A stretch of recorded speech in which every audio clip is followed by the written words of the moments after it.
시청자 여러분 안녕하십니까? 수요일 아침에 인사드립니다. 마켓 시그널 진행의 정보경입니다. 트럼프가 설정한 종전협상 데드라인, 이제 약 3시간 앞으로 다가왔습니다.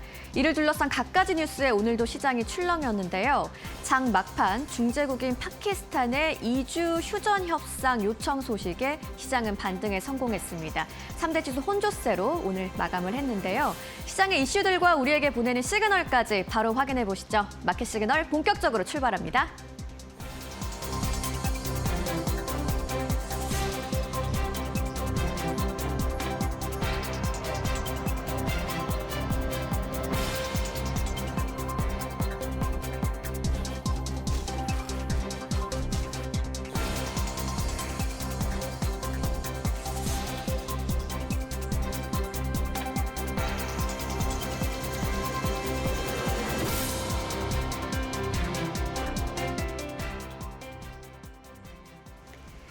트럼프가 설정한 종전협상 데드라인, 이제 약 3시간 남았습니다.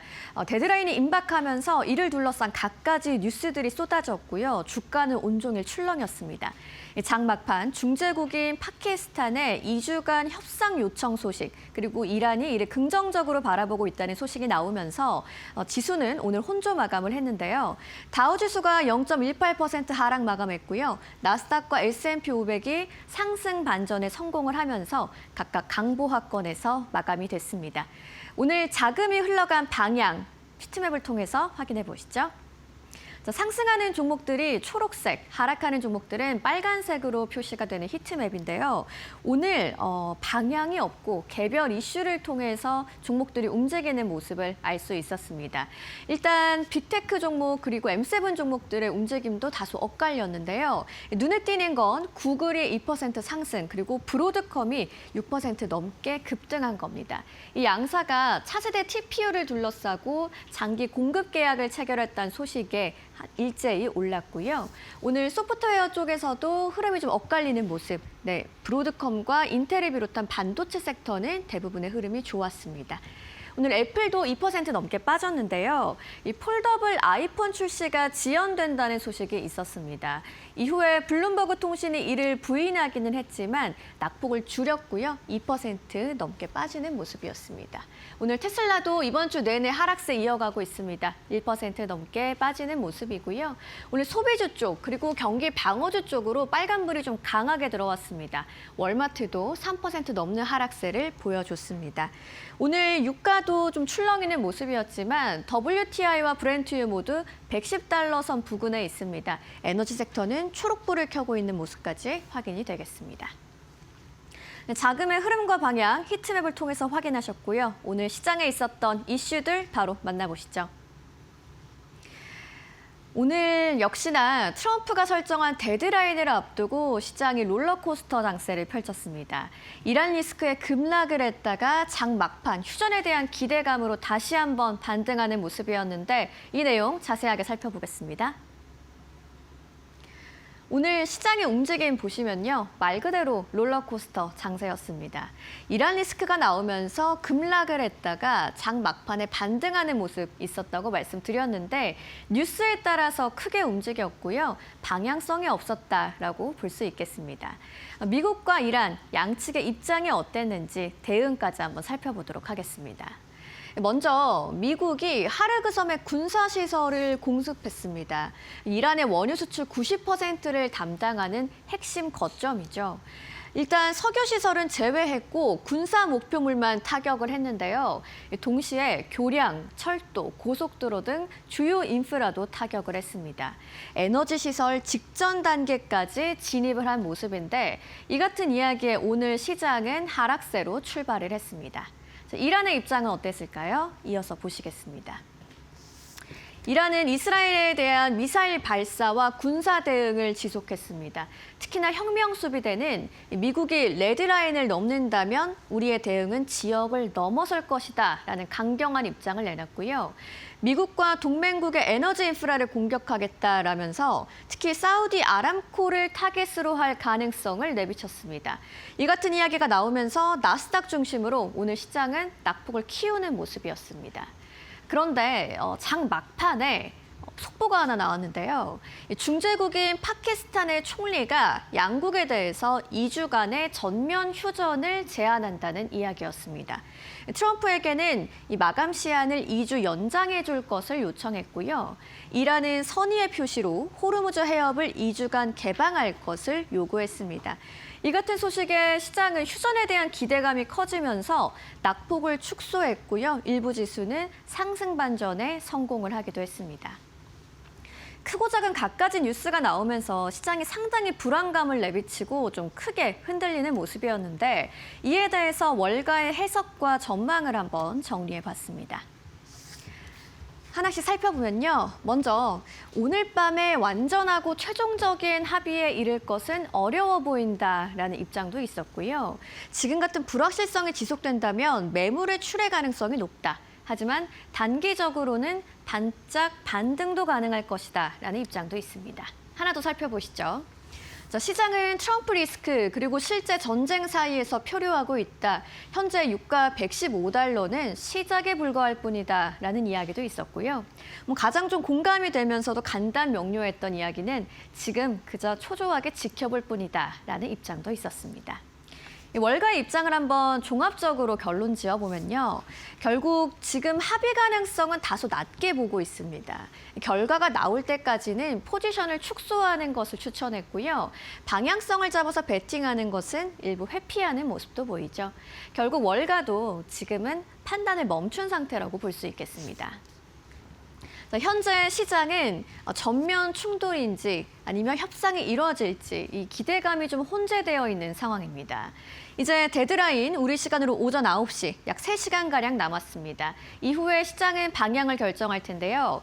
협상이 타결된다면 상승할 것이고요. 군사 확전이라면 하락하겠죠. 지금 시장은 더 이상 전망이 아닌 하나의 결론을 기다리는 상태입니다. 마켓 무버 이슈 살펴보셨고요. 시장을 움직인 종목들의 이야기도 살펴보시죠. 마켓 무버 스탁 조민재 앵커가 준비했습니다.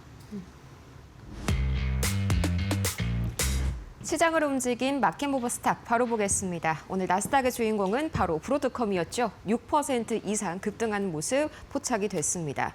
이 브로드컴이 구글과 함께 이 차세대 구글의 TPU를 개발하고 또 공급까지 책임지는 장기 계약을 체결했다. 이 소식이 어제 우리 시각으로 아침부터 계속 들려왔었는데요. 이 TPU 칩뿐만이 아니라 AI 렉에 들어가는 부품까지 바로 이 브로드컴이 공급하기로 했습니다.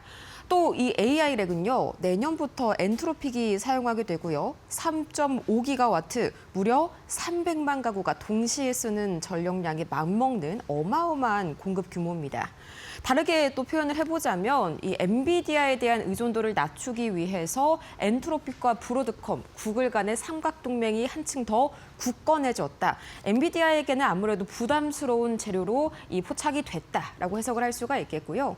이 엔비디아 오늘 장 막판에 이 파키스탄 관련 보도가 나오게 되면서 이 다시 한번 매수세가 좀 유입이 됐지만 장 중반 내내는 계속 하락하는 모습이 나왔습니다. 악재가 한 가지 있었는데요. 개별 악재도 있었죠. 키방크가 이 HBM4 확보가 좀 지연되고 있다면서 올해 엔비디아가 양산 예정인 이 루빈 칩 생산 목표량이 200만 개에서 150만 개로 25%나 줄어들 수 있다고 언급했습니다. 이것 때문에 약 1% 이상 하락했는데 종전에 말씀드렸던 바와 같이 이 파키스탄발 이 전쟁 휴전 보도가 좀 나오면서 극적으로 상승 전환한 엔비디아였고요. 전체 분위기를 좀 보자면 이 오늘이 협상 데드라인인 만큼 역시나 좀 개별 이슈보다는 이란 전쟁발 관련 이슈가 더 강하게 모멘텀을 압도한 모습이었다. 정리해 볼 수가 있겠습니다. 오늘 또 다른 나스닥의 주인공은 이제 두 번째로는 인텔이었죠. 인텔이 약 4% 이상 큰 폭으로 올랐는데요.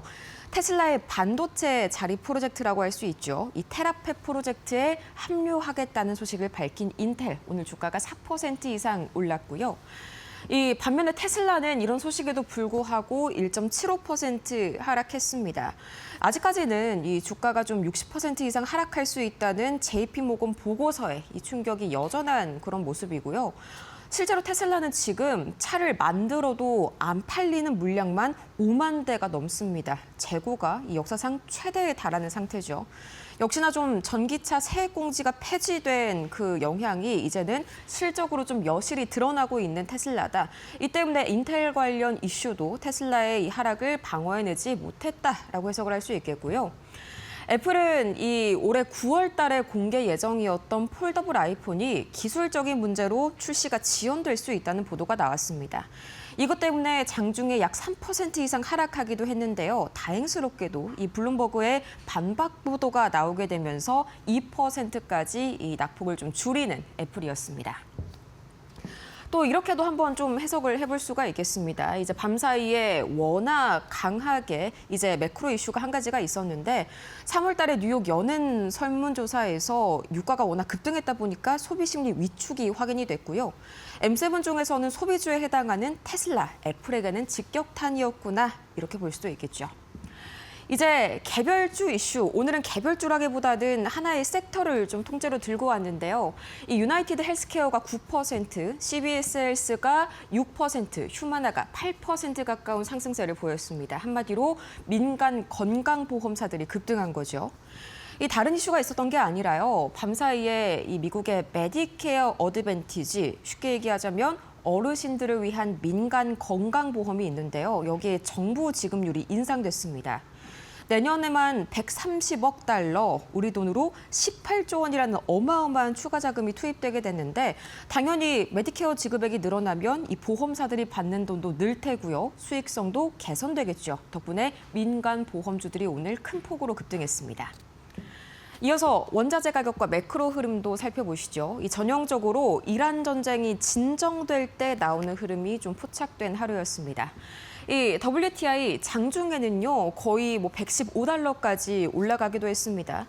이제 우리 시각으로 오늘 오전 9시죠. 이 트럼프 대통령이 제시한 데드라인을 좀 앞두고 기한 내로 좀 협상이 타결되기 어려울 것이다. 이런 시각이 좀 강하게 퍼졌기 때문인데요.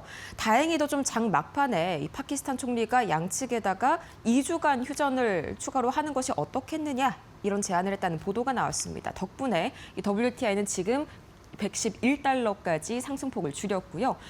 다행히도 원달러 환율도 1,500원 밑으로 10원 가까이 내리게 됐습니다. 다만 비트코인은 조금 움직임이 반대죠.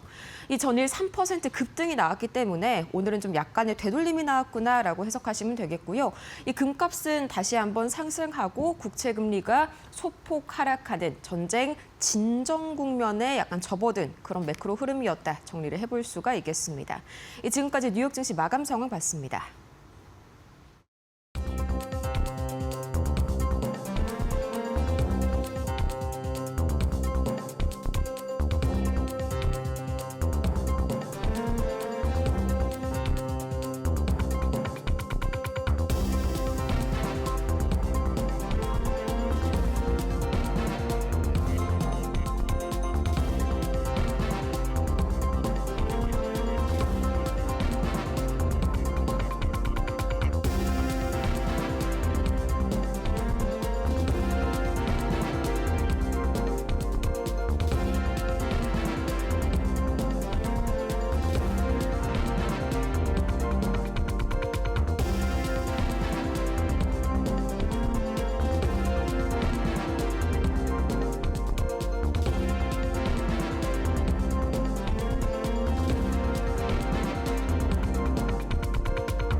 밤사이 뉴욕 증시 이 5가지만큼은 반드시 알아가세요. 머스노 5 출발합니다. 이 트럼프 대통령이 제시했었던 데드라인을 단 하루 남겨둔 마지막 거래일, 밤사이 뉴욕 증시는 혼조세로 마무리가 됐습니다. 이란 전쟁 휴전 협상 시한을 약 4시간 앞두고 뉴욕 증시 3대 지수가 혼조 마감했습니다. 미군이 이란의 원유 수출 거점인 하르그 섬을 공격한 데 이어서 트럼프 대통령이 대규모 공습 가능성을 언급하면서 투심이 위축됐기 때문인데요. 트럼프 대통령은 오늘 밤 한 문명이 사라질 수 있다고 경고하면서 압박 수위를 높였고 이에 대해서 이란은 미국과의 협상 중단을 통보한 것으로 전해졌습니다. 이 소식에 WTI는 장중 배럴당 115달러를 돌파했고 브렌트유 실물 가격은 배럴당 144.46달러로 역대 최고가를 기록했는데요. 시장에서도 마감 시한 내에 협상 타결이 어렵다는 시각이 우세했습니다. 다만 장 막판 파키스탄 총리의 제안이 나오면서 지수가 낙폭을 일부 회복했습니다.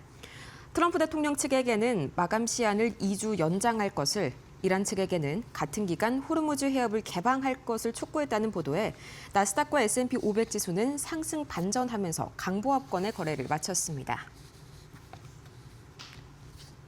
이 장 막판에 파키스탄 총리의 제안이 나오면서 엔비디아나 메타같이 장중에 하락하던 빅테크 종목들이 일제히 좀 상승 전환하는 모습들이 나와줬었죠. 다만 이 테슬라와 애플은 같은 M7 종목임에도 불구하고 거의 2%에 가까운 급락세가 나왔는데요.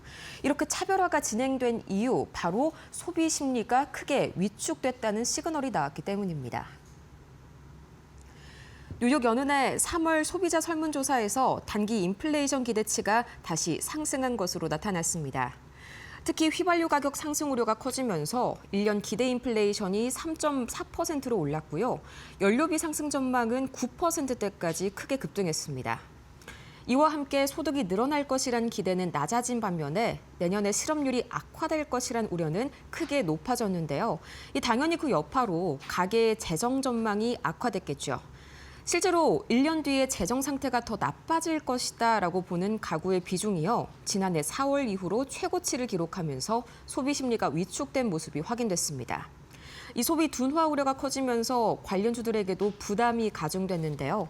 실제로 밤사이 뉴욕 증시에서 테슬라가 1.7%대, 애플이 2% 가까이 내리는 등 이 주요 소비주들이 급락했고요. 월마트 역시 3% 가까이 떨어지면서 소매 유통주 전반이 약세를 보였습니다.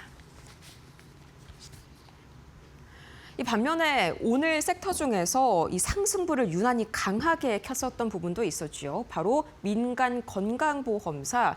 이 정부가 지급하게 되는 돈을 늘리게 되면서 오늘 일제히 보험주들이 급등했습니다. 미국 정부가 65세 이상 어르신들을 위한 민간 건강보험 메디케어 어드밴티지에 지급하는 지원금을 내년에 약 2.5% 올리기로 최종 확정했습니다. 당초 지원금이 깎이거나 동결될 것이란 시장의 걱정을 완전히 뒤엎은 결과인데요. 이에 따라서 우리 돈으로 약 18조 원이 넘는 막대한 추가 자금이 민간보험 시장에 풀리게 됩니다. 보험사 입장에선 매출이 확 늘어나는 대형 호재인데다가 또 수익을 깎아먹을 뻔했던 까다로운 규제안까지 무산되면서 시장이 환호한 겁니다. 이 소식에 미국의 최대 의료보험사 유나이티드 헬스의 주가가 10% 가까이 폭등했고 휴메나와 CVS 등 주요 보험주들도 일제히 급등하면서 장을 마쳤습니다.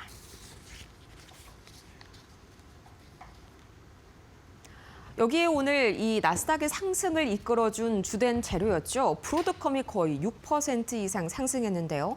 구글 그리고 엔트로픽과의 삼각동맹을 굳건히 하면서 엔비디아의 이 독주 체제를 좀 저지하겠다는 움직임이 포착이 됐습니다. 브로드컴이 구글의 차세대 AI 칩 TPU를 개발 및 공급하는 장기 계약을 체결했습니다. 이번 계약은 최대 2031년까지 이어지면서 AI 서버에 들어가는 네트워크 장비까지 포함되는데요. 여기에 엔트로픽까지 참여하면서 삼각동맹이 한층 강화됐습니다. 엔트로픽은 2027년부터 약 3.5기가와트 규모의 AI 컴퓨팅 용량을 확보할 계획인데요. 이는 350만 가구가 동시에 쓸 수 있는 전력 규모, 이 초대형 AI 인프라 투자에 해당됩니다. 특히 이번 계약은 구글의 자체 TPU 생태계를 기반으로 한 장기 수요를 확보했다는 점에서 의미가 크고요. 시장에서는 이번 계약을 계기로 빅테크들이 자체 칩과 인프라를 확대하면서 엔비디아의 의존도를 낮추려는 흐름이 더욱 뚜렷해졌다는 평가가 나오고 있습니다. 여기에 사실 테슬라보다도 요새 더 강한 이슈를 몰고 오는 소식이죠. 바로 이 스페이스X IPO 관련해서 세부적인 계획들이 공개가 됐다. 이 로이터 통신의 보도가 있었는데요. 어떤 내용들이 있었을지 차례대로 만나보시죠. 밤사이 로이터 통신이 스페이스X가 현지 시간 월요일 밤 은행단 회의에서 IPO 세부 계획을 공유했다고 보도했습니다. 주요 내용을 보자면 이르면 6월 초에 로드쇼를 시작하고 약 750억 달러 조달을 목표로 하고 있는데요. 기업 가치는 최대 1조 7,500억 달러, 사상 최대 IPO가 될 전망이 여전히 유력하고요. 특히 일론 머스크는 일반적인 IPO의 개인 배정 비율인 5%에서 10%대를 크게 웃도는 최대 30%를 이 개인 투자자에게 배정하는 방안을 추진 중인 것으로 알려졌습니다. 실제로 스페이스X는 로드쇼 직후인 6월 11일 이 한국을 포함한 전 세계 개인 투자자 1,500명을 초청해서 대규모 투자자 행사를 열 계획인데요. 이번 IPO에는 모건 스탠리와 골드만삭스 등 주요 투자은행들이 참여할 예정입니다. 우선은요, 우리 시각으로 오늘 오전 9시 과연 트럼프 대통령이 이 마감 시한을 넘겼을 때 어떤 메시지를 전하는지 지켜봐야 하는 분위기입니다. 이 시각 우리 시각 코스피 야간 선물도 0.4% 오르면서 경계보다는 관망하는 분위기가 강한 아침이네요. 지금까지 머스노우 5 살펴봤습니다.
월가에서 보내는 시그널을 알아보는 시간입니다. 월가 시그널 오늘도 신일섭 위원님과 함께합니다. 어서 오세요. 안녕하세요. 네, 트럼프가 설정한 데드라인 이제 얼마 남지 않았습니다. 3시간이 안 남았는데 이 이벤트를 앞두고 시장이 간밤에 방향성을 잃은 모습이었습니다. 종목들은 개별 이슈로 움직였고요. 반도체 섹터는 흐름이 좋았고 소비주 흐름은 좋지 않았던 모습까지 볼 수 있었는데 위원님께서 좀 어떤 부분 집중해서 보셨나요? 네, 이미 하르그슨 공습에 지금 나섰다는 소식이 들려왔고요. 네. 벤스 부통령이 그것을 확인했습니다. 군사시설 공격을 했고요. 정유시설은 공격을 안 했는데 하르그섬에 지상군을 투입할지 말지 그것이 결정될 것 같고 제가 계속 얘기 드린 대로 접점이 하나도 없는데 계속해서 그 뭐 종전 기대감을 떠드는 것은 그냥 바람을 투영한 게 아닌가 하는 그런 계속 얘기를 드렸는데 네. 지금 여러분들도 어렸을 때 보세요. 둘이 싸웠는데 꼭 그 중간에 어떤 친구가 자기가 중재하겠다고 나서가지고 야 얘가 사과한대 이쪽에서 또 얘가 사과한대 이렇게 해서 끝난 적이 한 번이라도 있습니까? 친구들끼리? 네. 전 한 번도 그런 걸 본 적이 없거든요. 결국에 둘이 만나서 주먹 다짐을 하던 사과를 하던 둘이 당사자들이 만나야 되거든요. 지금 뭐 파키스탄이 중재를 한다고 하는데 제가 보기엔 그래서 협상이 될 리가 만무하다는 생각이 듭니다. 결국 둘이 나서가지고 대면 협상을 하지 않는 이상 이거는 끝날 수가 없는 상황이라고 생각이 들고요. 그래서 네. 제가 누누이 말씀드렸는데 만약에 한다면 지금 투자를 한다면 두 군데 발을 걸치고 해야 되는 게 아닌가 이런 생각이 듭니다. 재건이든 방산이든 반도체든 한쪽으로 올인하는 것은 굉장히 위험한 지금 행동이 아닌가 이런 생각이 듭니다. 알겠습니다. 뭐 중재국 파키스탄 휴전 요구에 시장이 다소 반등을 하기도 했지만 조금은 부정적으로 보시는 입장도 전해주셨고요. 섹터별로도 한번 보시면은 좀 섹터 안에서도 움직임이 갈리기도 했고요. 개별 이슈로 종목들이 크게 움직이기도 했습니다. 네, 그 매그니피센트 7은 완전히 균열이 난 상태고요. 테슬라는 어제 또 하락을 지금 네, 하는 상황이죠. 하락세가 제가 이어지고 계속 얘기 드린 있네요. 대로 스페이스X에 다 포커싱이 맞춰졌기 네. 때문에 테슬라에는 더 이상 관심이 예전만큼 없다고 보시면 됩니다. 자, 그리고 방산 섹터도 2,000조 원 그 국방비 이 지출에 대한 얘기가 나왔지만 어제 하락을 했고요. 그다음에 이제 이 브로드컴이라던가 구글 그리고 유나이티드 헬스그룹 이 개별적으로 그냥 그 각계격파식으로 지금 움직였다고 보시면 될 것 같아요. 매그니피센트 7 안에서도 엄청나게 엇갈렸죠. 마이크로소프트, 애플, 테슬라는 마이너스, 아마존, 구글, 엔비디아는 플러스. 그 다음에 마이크론 테크놀로지는 지금 그 마이너스, 샌디스크는 마이너스인데 또 웨스턴 디지털이랑 시게이트는 플러스. 그리고 반도체 장비 업체인 램리서치, 어플라이드 머티리얼즈, KLA는 플러스입니다. 그러니까 지금 보시면 구 매그니피센트, 신 매그니피센트 안에서도 전부 다 엇갈리는 흐름들이죠. 각각의 개별 이슈에 따라 이 강세, 약세가 지금 왔다 갔다 하는 흐름이고요. 그리고 아까 제가 얘기를 드렸는데 그게 이제 불확실성에 대한 얘기를 하는 거죠. 지금 불확실성이 굉장히 지금 강화가 되고 있는 상황이기 때문에 부정적이냐 긍정적이냐를 떠나가지고 이렇게 베팅이 어려울 때는 쉬는 것도 투자다 이런 네. 생각이 듭니다. 알겠습니다. 투자 전략까지 한번 짚어주셨고요. 이어서 월가 시그널 첫 번째 키워드부터 바로 만나보시죠.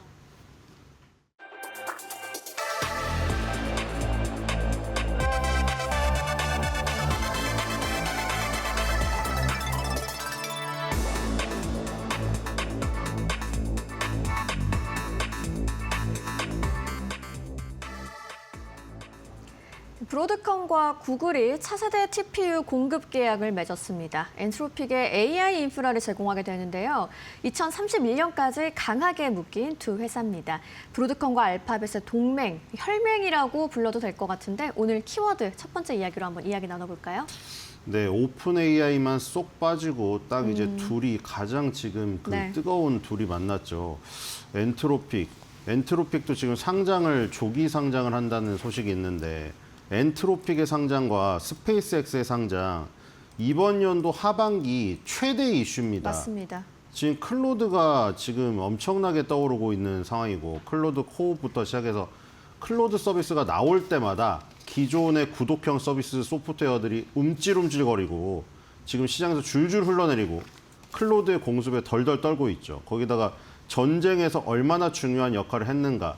거기서 또 트럼프와 전쟁부에 굉장히 어긋난 이런 상황 속에서 그것 자체가 클로드라는 것에 굉장히 성능을 과시할 수 있는 모멘텀이 돼버렸고요. 네. 그 다음에 이제 구글을 지금 알파벳이 이제 구글의 모회사니까요. 구글이 역시나 이 생태계의 어떤 왕자임을 또 증명해버렸죠. 이 코드 레드 상황이 발생된 게 엊그제인 마냥 네.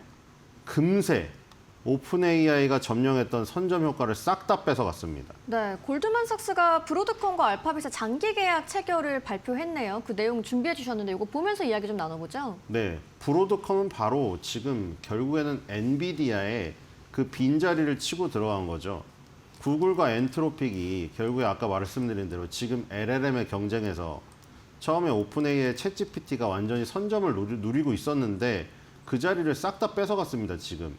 LLM에서 결국에는 제미나이와 결국에 클로드가 앞서 나가면서 거기서 또 연결되는 이미지 서비스, 영상화 서비스까지 물론 중국 업체의 경쟁 가도에 뛰어드는 부분도 있었지만 지금 굉장히 어떻게 보면은 엔트로픽과 구글, 알파벳이 주도를 하는 지금 장세로 흐름이 바뀌었다고 보시면 됩니다.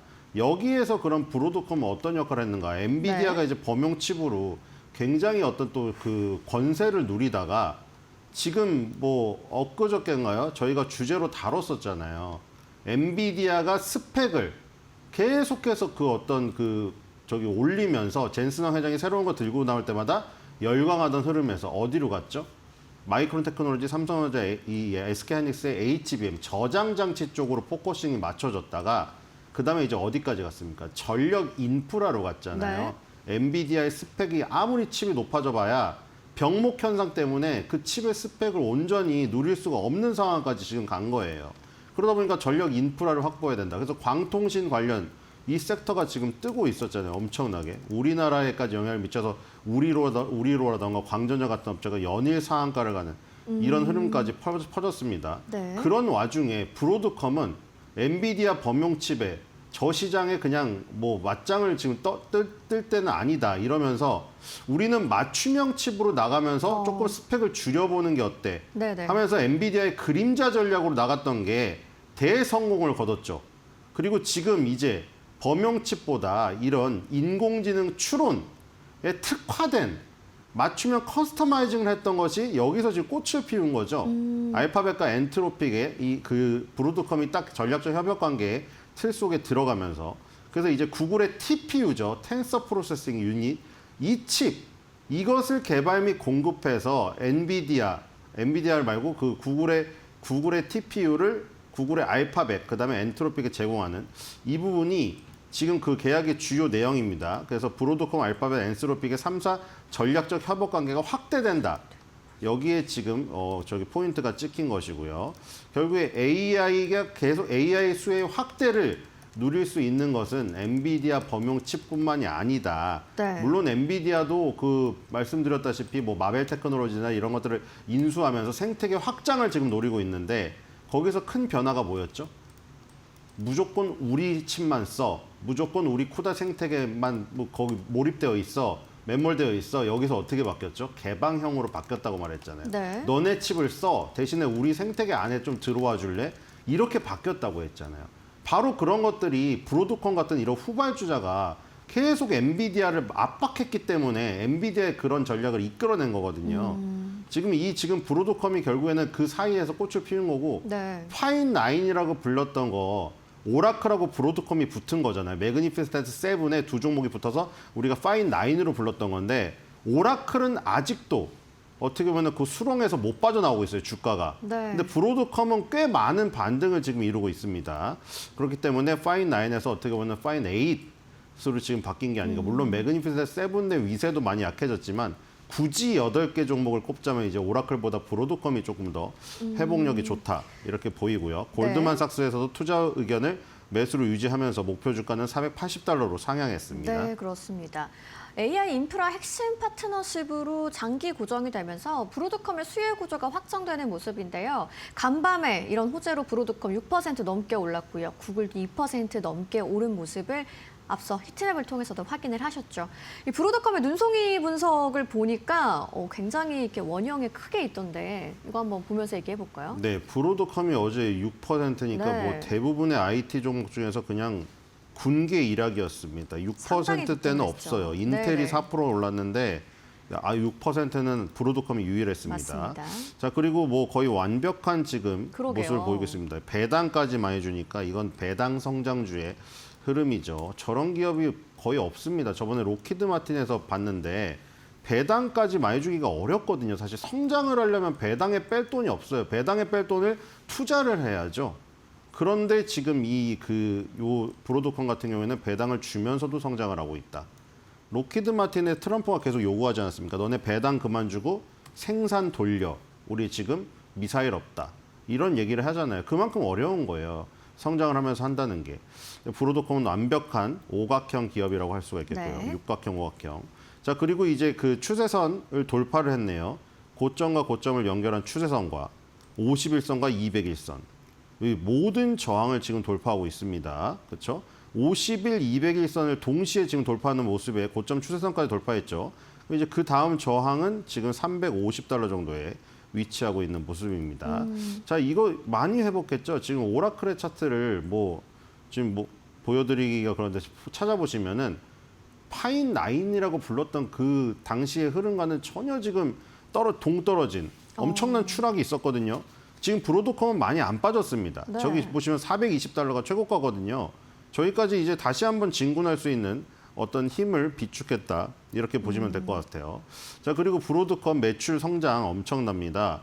2022년부터 2026년까지 자, 2024년부터 저게 시작된 것 같아요. 2024년에 네. 퀀텀 점프라고 불리우듯이 우리가 물리학에서 불리우는 법칙이죠. 네. 거기서 2023년 4분기에서 2024년 1분기로 넘어서는 저 부분에 우리가 그냥 육안으로 막대 그래프를 보더라도 저렇게 갑자기 그 성장이 뛸 수가 있나 할 정도로 점프하는 구간이 네, 딱 보일 거예요. 그렇네요. 네. 육안으로 확인되듯이. 그때가 시작이었습니다. 그때를 시작으로 2026년도까지 엄청나게 가파른 기울기로 달리고 있는데 지금 기울기가 점점 가팔라지고 있어요. 네. 눈대중으로 보더라도 기울기가 확인되거든요, 지금. 자, 그리고 17개 분기 중에 15개 분기에 매출 어닝 서프라이즈가 나왔습니다. 3월 5일 날 발표가 있었죠, 최근에. 이 지금 한 달 정도밖에 안 됐는데 19.19 빌리언 달러 매출 예상에 19.31 빌리언 달러로 0.62% 성장을 했고요. EPS는 성장률이 훨씬 높았습니다. 1.88 빌리언 달러인데 2.05 달러 나오면서 9.04% 어닝 상회가 나왔습니다. 자, 브로드컴 계속 실적이 좋게 찍히고 있어요. 자, 계속 실적이 좋게 찍히고 있는데 주가가 하락을 했죠. 저렇게 괴리가 벌어지면은 네. 금방 회복이 되게 됩니다. 자, 스트롱바이 의견 나와 있고요. 465.5. 자, 지금 증권가의 컨센서스도 실적도 전혀 줄어들지 않은 것을 볼 수가 있거든요. 주가만 하락을 했다는 겁니다. 자, 지금 39.88이니까 거의 40% 업사이드가 있는 것이고 30개 의견 중에 27개의 바이가 찍히고 있습니다. 의견의 숫자도 많고 의견의 숫자도 많은데 그 안에서 의견도 굉장히 강력을 해서 가장 강력한 스트롱 바이가 나와 있습니다. 그래서 지금 사실 파인라인 중에 오라클과는 굉장히 차별화되는 네. 모습을 보이고 있습니다. 오라클은 스트롱 바이도 아닙니다. 브로드컴은 뭐 월가의 전망도 좋고요. 앞서 보신 눈송이 분석 차트를 통해서도 거의 뭐 완벽한 오각형을 갖고 있는 기업인 걸 확인할 수 있겠는데요. 자, 그렇다면 우리 시장에서 시그널 받을 종목이 궁금해집니다. AI가 커질수록 좀 같이 커지는 구조를 갖고 있는 종목인 것 같더라고요. 네, 이수페타시스입니다. 자, 이수페타시스 원래 저 기판 만드는 회사는 네. 진입장벽이 별로 안 높아요. 왜냐면 우리 기판이 어렸을 때 기술이라는 시간이 있었거든요. 남자들은 기술, 여자들은 실과. 근데 기술 네네. 시간에 막 납땜하는 그 과목이 있었어요. 저도 납땜할 때 해봤습니다. 그 초록색 네. 기판에 납땜을 하거든요. 그 초록색 기판 만드는 회사가 요 기판 회사들입니다. 뭐 대덕전자, 뭐 지금 요런 이수페타시스 이런 업체들인데 그 기판이 별로 진입장벽이 높지가 않아요. R&D 비용도 많이 안 들어가는 업체들이고. 근데 이수페타시스가 네. 고다층 기판이라고 MLB를 만들면서 그게 HBM을 만들어가지고 폭발해버렸죠. 그래서 엔비디아, SK하이닉스, 이수페타시스 그리고 장비 업체인 한미반도체까지 이 라인이 형성되면서 HBM 시장을 장악을 하는 밸류체인으로 군림을 했잖아요. 근데 지금 이수페타시스가 지금 그 다음 지금 시간이 있죠. 아까 말한 대로 엔비디아 범용칩이 완전히 장악하던 시장에서 어떻게 바뀌었죠? 아까 구글의 TPU 얘기도 나왔지만 구글의 TPU만 나온 게 아니었잖아요. 네. 마이크로소프트의 마이아 칩도 나왔고 그다음에 ARM도 자체 칩 만든다고 하지. 각종 지금 하이퍼스케일러 업체들이 자체 칩을 개발했는데 원래 자체적으로 이 소진했던 것을 외부로 판매하는 흐름이 나타나면서 SK 네. 하이닉스든 한미반도체든 이수페타시스든 할 일이 많아진 겁니다. 간밤에 6%대 눈에 띄는 급등을 보여준 브로드컴 이야기로 오늘 첫 번째 시그널 키워드 이야기해봤고요. 우리 시장에서는 AI 서버 안에 들어가는 고다층 기판을 만드는 회사죠. 이수페타시스의 굿 시그널 한번 기대해 보겠습니다. 이어서 월가 시그널 두 번째 키워드 바로 만나보시죠.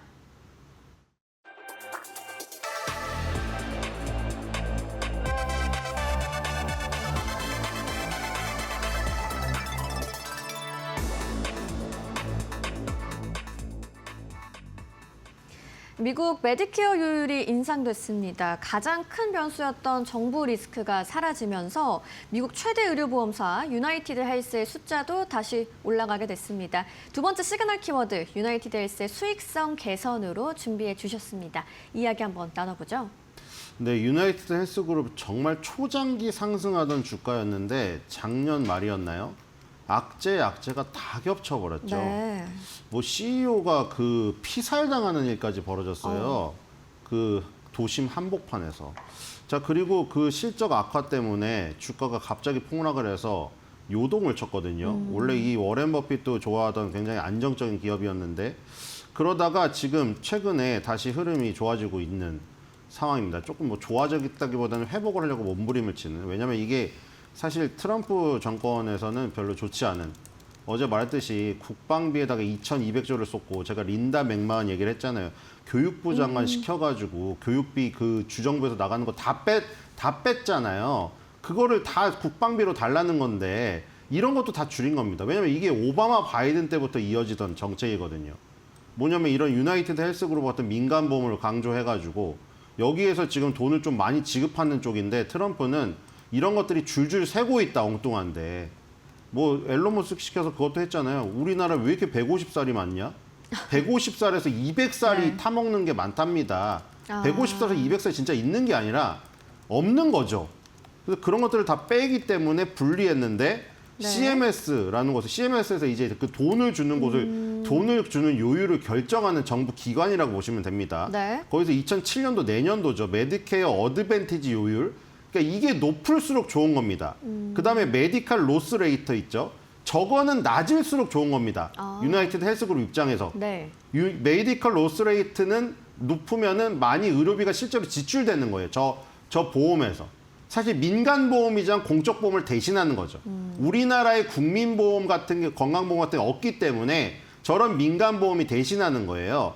근데 이제 메디칼 로스 레이터가 개선됐다는 것은 그건 낮아지고 메디케어 어드밴티지 요율은 높아진 거예요. 그래서 2027년도 EPS 전망이 초기에 제한되는 것으로는 4% 하락할 우려가 있었는데 실제로 나온 CMS의 메디케어 어드밴티지 요율을 봤더니 의외로 높게 나와서 최종 요율을 다시 계산해 보니 오히려 2027년 EPS가 1.4% 상승 예상된다. 그래서 급등을 했습니다. 네. 지금 4월 21일 날 또 1분기 실적 발표가 있기 때문에 유나이티드 헬스그룹의 실적 발표가 어떻게 나올지 또 주목이 되고 있고요. 네. 번스타인에서는 405달러에서 411달러로 올렸습니다. 아까 말한 2027년도 마진 전망을 낙관적으로 바꾸면서 목표 주가 6달러 상향이 나왔습니다. 네. 미국 최대 의료보험사인 유나이티드 헬스의 주가 메디케어 요율이 확정되면서 정책 불확실성이 해소됐죠. 간밤에 9% 넘게 급등을 했는데요. 눈송이 분석과 주가 흐름 차트까지 함께 보면서 이야기를 더 심층적으로 나눠보시죠. 네, 어제 유나이티드 헬스그룹이 거의 10% 가까이 네. 상승했고요. CVS 요것도 지금 민간 보험회사거든요. 6.74% 급등했습니다. 어제 저 부분, 저 섹터의 급등이 동시에 일어난 것이 아까 CMS의 요율이 개선되면서 나타난 일이고요. 그렇죠. 유나이티드 헬스그룹은 배당을 많이 줍니다. 자, 지금 이것도 배당 고배당 주고요. 네네. 그래서 워렌 버핏도 좋아하는 스타일의 종목이고 급락했을 때도 살 기회라고 했습니다. 자, 밸류에서 높은 점수를 받는 것은 인기가 없다고 볼 수도 있기 때문에 지금 그 과거 실적이나 미래 실적, 재무제표에서 좀 약한 모습을 보이고 있죠. 자, 그리고 요즘에 요동치는 주가의 흐름인데 8월 달에 갭 상승을 했다가 네. 지금 보면은 2026년도 초반 들어갔고 갭하락이 나왔죠. 저 갭 상승과 갭 하락이 나오면서 위에 중간 부분이 작년 8월 달부터 올해 1월 달까지 섬처럼 아일랜드처럼 붕 떴죠. 네. 저걸 아일랜드 갭이라고 합니다. 아. 섬처럼 붕 떠버리면은 저기는 완전 소외가 돼버리는 거예요. 그러니까 날아가 버린 거죠. 갭 상승이 무의미해진 거예요. 그래서 이제 밑으로 다시 내려왔잖아요. 근데 지금 또 갭 상승이 나왔거든요. 밑에가 또 아일랜드 갭이에요. 그렇네요. 그러니까 지금 완전 변동성이 굉장히 극심한 지금 상황이고 네. 51선을 돌파해서 201선에 또 저항을 받고 있는 모습입니다. 사실 지금 이 안에 굉장히 그 괴로운 구간에 갇혀 있다고 볼 수가 있겠고요. 307달러 정도 지금 기록을 하고 있는데 이제 저기 201선을 지금 뚫어야 되는 흐름이죠. 위에 201선에 딱 걸쳐서 어제 종가가 밀리면서 끝났습니다. 자, 그리고 지금 안정적인 흐름을 보이고 있는 기업이고 유나이티드 헬스그룹이 뭐 크게 흔들릴 기업은 아닌데 작년에 악재가 굉장히 많이 네. 혼재되어서 그런 것 같아요. 17개 분기 중에 13개 분기 매출 어닝 서프라이즈가 나왔고 1월 27일 날 실적 발표 있었습니다. 그리고 아까 말씀드린 대로 그 도표에서 이미지에서 나왔죠. 4월 21일 날 오후 6시 55분에 실적 발표 예정되어 있기 네. 때문에 이번에 어떻게 나올까 보셔야 될 것 같고요. 113.54 빌리언 달러가 2025년도 4분기 실적 이 예상치였는데 113.22 빌리언 달러 나와서 0.29 마이너스 나왔고요. 그다음에 2.10 달러 EPS 예상이었는데 2.11 달러로 0.48 정도 상회했습니다. 매출과 주당 순이익이 엇갈리는 흐름이었습니다.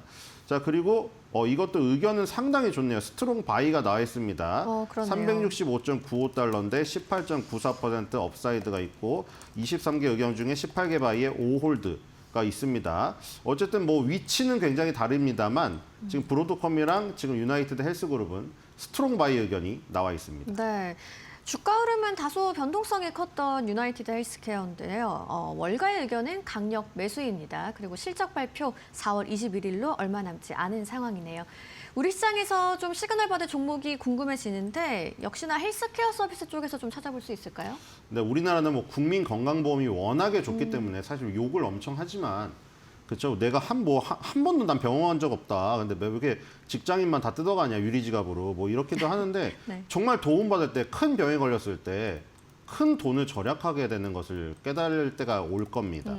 그렇기 때문에 이걸 똑같이 비교와 이런 민간 보험회사는 없습니다만 헬스케어 관련주라는 그 틀에서 봤을 때 헬스케어주를 좀 가져와 봤는데 셀바스 헬스케어라는 셀바스 업체인데 헬스케어요. 그렇죠. 셀바스 AI도 있고요. 셀바스 헬스케어도 있습니다. 같은 그룹에서 운영을 하는 건데 자, 헬스케어 업체로서 뭐 여러 가지가 있겠지만 조금 더 소비자와 접점이 있는 최근에 주가는 좋지가 않습니다. 그래서 헬스케어 관련주로 묶어서 좀 가져왔다고 보시면 될 것 같습니다. 네. 불확실성이 끝나면 결국 실적이 주가를 끌어올리게 되겠죠. 우리 시장에서는 셀바스 헬스케어를 헬스케어 서비스 종목으로 한번 굿 시그널 기대해야 된다고 말씀해 주셨습니다. 오늘도 월가 시그널 신일섭 위원님과 함께했습니다. 좋은 말씀 고맙습니다.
외신에서 주목하는 국내 기업과 이슈에 대해 살펴봅니다. 숨겨져 있는 투자 정보 드리는 히든 글로벌 시간. 오늘도 조호진 타키온 대표와 함께합니다. 어서 오세요. 예, 안녕하세요. 네, 굉장히 좀 긴장감이 흐르는 오늘 아침입니다. 오늘은 또 어디에서 인사이트 가져오셨나요? 예, 어저께 삼성전자가 이제 무려 57조 원 인원을 잠정 실적 발표하지 않았습니까? 그쵸.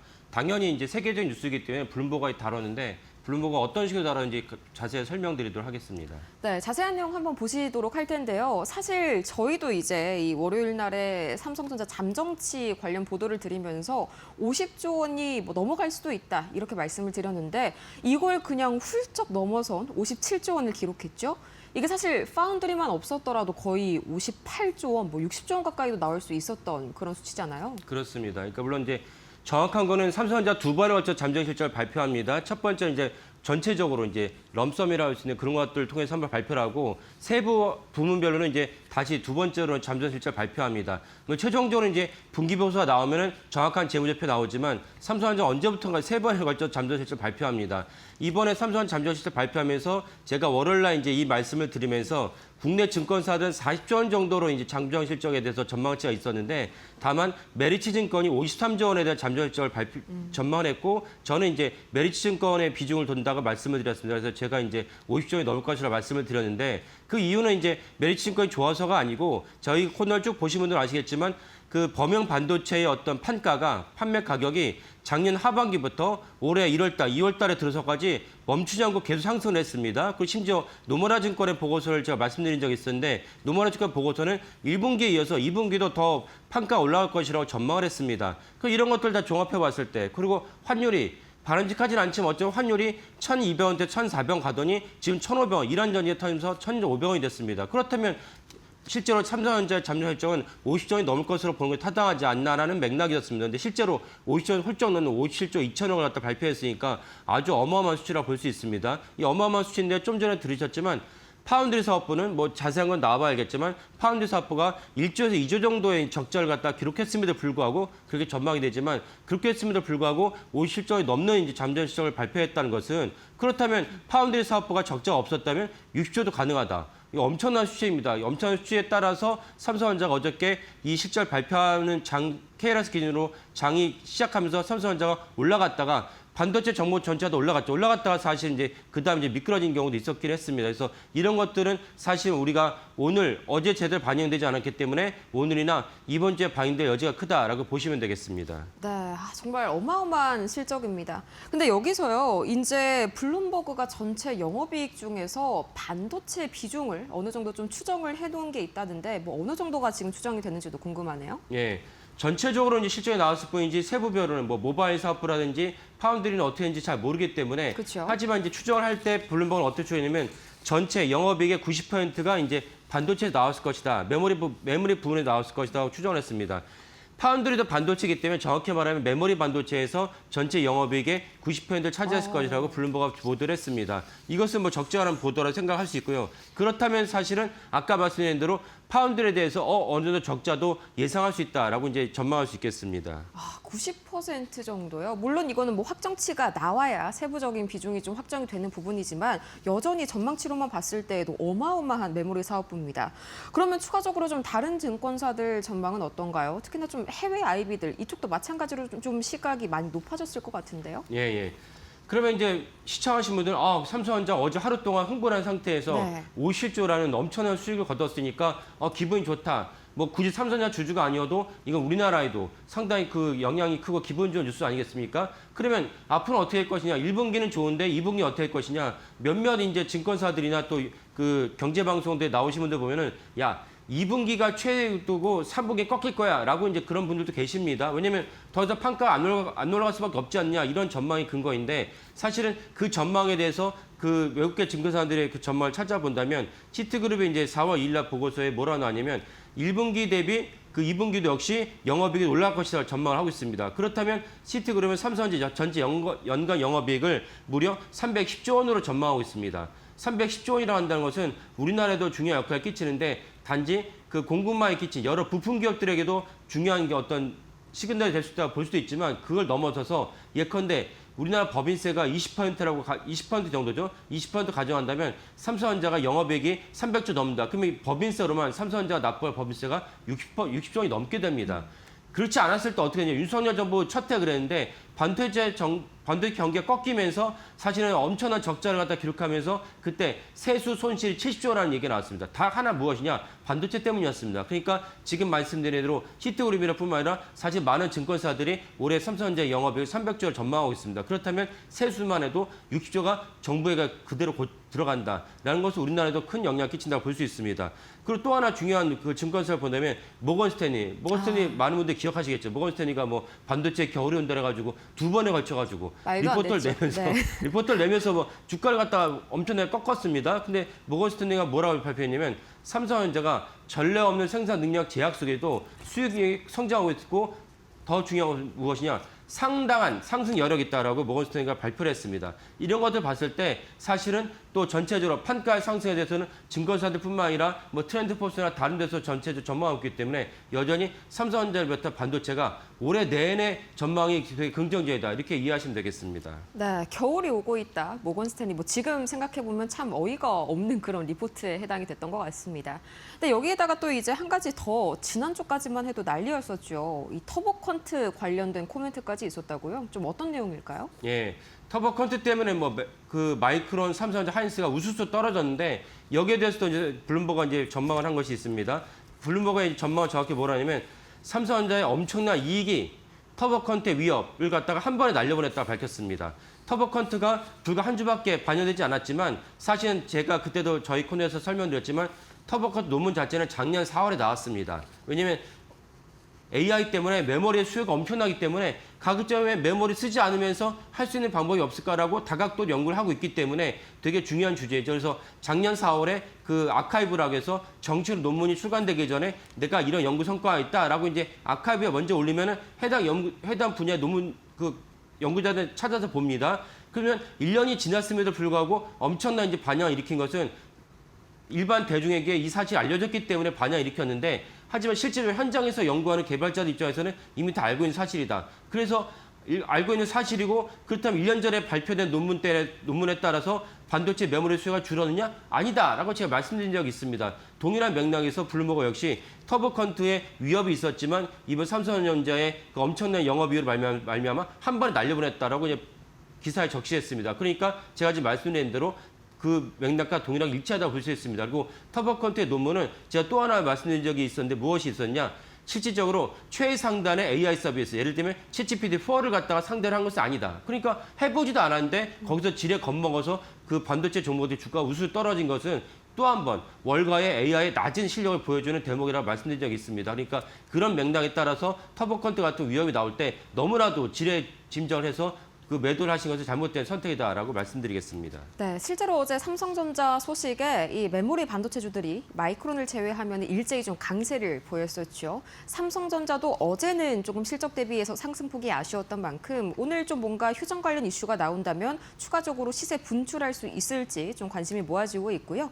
다음으로 두 번째 이슈 한번 넘어가 볼까요? 두 번째 기사는 어디에서 가져오셨나요? 예.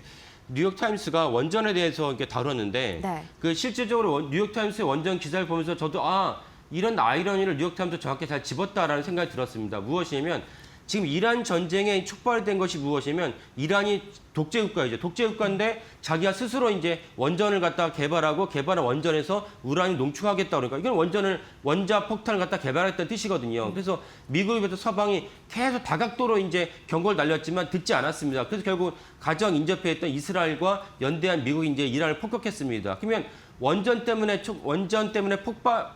트리거가 일어난 이 이란 전쟁이 사실 이란 전쟁이 역설적으로 원전에 대한 수요를 더 많이 불러일으켰다는 것입니다. 우리도 많은 분들 아시겠지만 원전에 대해서 많은 사람들이 더 이상 원유 공급이 차단되면은 사실 그 전기 공급에서 문제가 생기니까 그러면 자주 전기에 대해서 독자적인 생산을 일구었다는 맥락에서 원전에 대한 수요와 인기가 더 늘어났다는 아이러니를 갖다가 뉴욕타임스가 지적을 했습니다. 그렇죠. 사실 말씀해 주신 대로 이란 전쟁이랑 원전은 이 대척점이 좀 있다고 볼 수가 있잖아요. 왜냐하면 뭐 이번 전쟁이 우라늄 농축에서 좀 시작이 됐기 때문이겠죠? 예. 전 세계적으로는 이제 원전을 비롯해서 원자 핵 폭탄을 갖고 있는 국가가 공인된 국가 5개국이 있습니다. 5개국 외에는 사실 원전 핵에서 말미암아 원전 폭탄을 개발하면 안 된다는 것이 NPT 체제입니다. 우리도 NPT 체제에 들어가 있죠. 우리도 세계 최강국이지만 맘만 먹으면 6개월 이내 사실 원자 폭탄을 개발할 수 있지만 그러면 NPT 체제를 갖다가 우리가 탈퇴한다는 의미고 그렇다면 전 세계 미국은 말할 것도 없고 전 세계 곳곳에서 우리나라의 제재를 취할 것이기 때문에 우리 같은 수출 주도형 국가에서는 그런 걸 감내할 수 없습니다. 그러니까 우리 NPT 체제를 준수하는 것인데 이란은 NPT 체제를 탈퇴하면서 우리는 독자적으로 원자 폭탄을 개발하겠다는 취지이기 때문에 이 때문에 이제 이번에 전쟁이 났습니다. 하지만 그러니까 세계 각국에서는 전쟁 때문에 석유 수급이 이제 차질이 빚어지니까 석유 수급의 차질이 빚어지면 지금 우리가 이제 종량제 봉투를 갖다가 예전에는 그 묶음제로 판매했지만 이제 낱개를 판매하겠죠. 왜냐하면 종량제 봉투를 생산하기 위한 석유 화학 시설이 없어지니까 이런 것들에서 그 석유가 많은 영향을 끼치지만 또 하나 우리나라는 말할 것도 없지만 사실 전 세계 많은 각국에서 그 석유를 갖고 전기를 생산합니다. 화력 발전을 갖다가 비중이 높기 때문에 석유, 그다음에 그 천연가스 이런 것들이 정확하게 공부가 되지 않기 때문에 문제가 차질을 빚으니까 이탈리아, 대만 등이 사실 잇따라 원전으로 돌아서고 있습니다. 이탈리아는 사실은 이번 전쟁이 나기 전부터 제가 한번 말씀드린 게 있었지만 이탈리아가 연간 수입하는 전기 공급 수입액이 무려 1조가 넘습니다. 어디서 수입하느냐? 프랑스에 수입을 합니다. 프랑스 원전 강국이죠. 이런 어떤 모순을 해결하기 위해서 이탈리아는 이번 전쟁 나기 전부터 원전을 갖다 친원전으로 돌아서겠다고 이제 정책을 바꿨습니다. 대만도 이번에 정책을 바꾼다고 합니다. 그렇다면 사실은 아이러니하게 원전 때문에 일어난 전쟁인데 더 이상 우리가 원전을 갖다가 기피할 수 없다는 것에 결단을 내린 이런 계기가 이번에 이란 전쟁이었습니다. 네, 실제로 글로벌 38개국이 2050년까지 원전을 3배로 확대한다. 이게 2010년대 당시만 하더라도 이 후쿠시마 원전 사태 때문에 탈원전 붐이 한번 전 세계에 좀 퍼졌었잖아요. 이런 기조가 이제는 완전히 그냥 깨졌다라고 볼 수가 있겠죠? 예. 그 탈원전의 기조를 만드는 것이 후쿠시마 원전 사태 아닙니까? 네. 2011년인데 그러니까 당연히 일본도 원전 가동을 멈췄다가 저희가 몇 번 말씀드렸지만 일본 스스로가 올해 들어서는 원전을 재가동하기로 했습니다. 왜? 원전 없이는 AI가 이렇게 엄청난 전력 소요를 감당할 수 없다는 것을 일본이 이제 인식을 하고 일본의 국민들을 설득하기 시작한 것입니다. 그러니까 아까 말씀드린 대로 그 대만과 이탈리아 그 세계 각국이 원전으로 친원전으로 돌아섰습니다. 이런 맥락에서 사실 우리나라 원전 종목도 우리나라가 세계 최강국의 원전인데 세계 최강국의 원전으로서 이런 어떤 전 세계적인 그 수요에 발맞춰서 우리가 또 한 번 반도체 못지않은 중요한 대한민국의 먹거리를 창출할 수 있는 기회를 맞이했다라고 볼 수가 있겠습니다.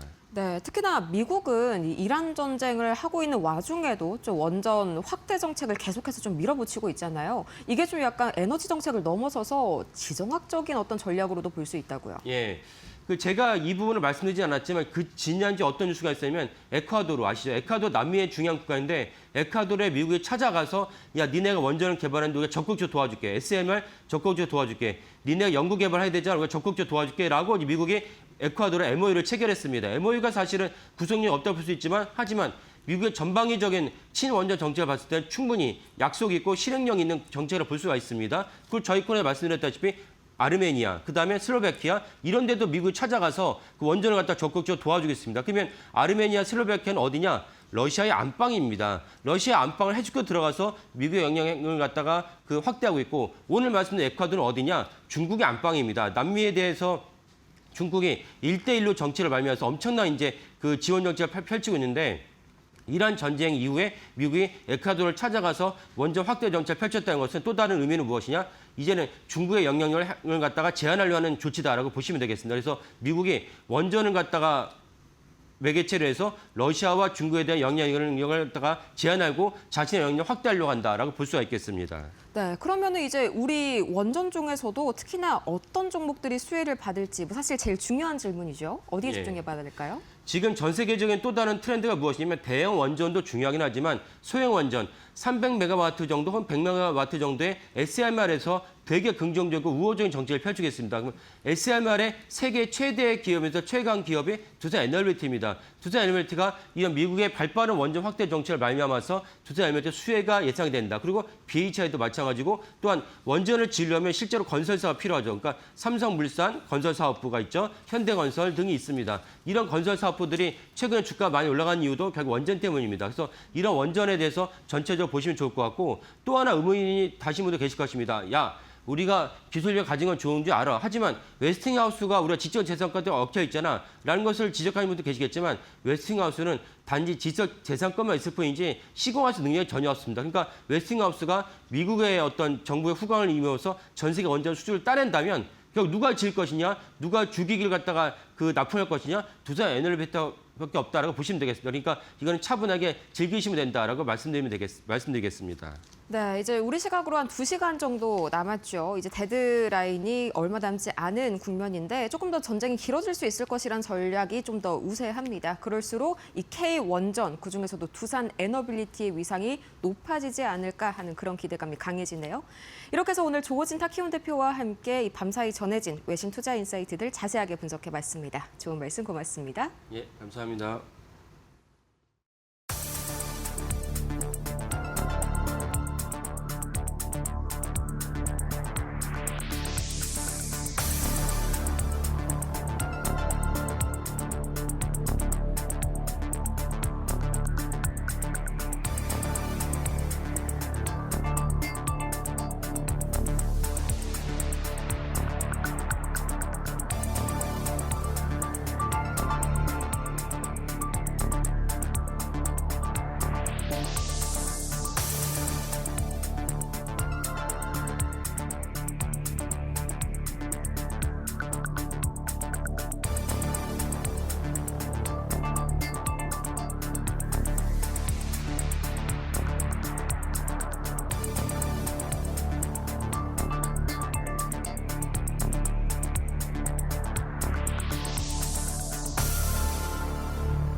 네, 여러분 편히 잘 쉬셨습니까? 4월 8일 수요일입니다. 오늘도 쌀쌀합니다. 진짜 조심해야 될 마지막 추위라고까지는 그런데 마지막 쌀쌀함이 아닌가 생각이 좀 듭니다. 자, 오늘 내일 신문에 나온 내용들 중에서 또 주요 시장 관련된 내용들 또 4가지 기사 준비해 왔습니다.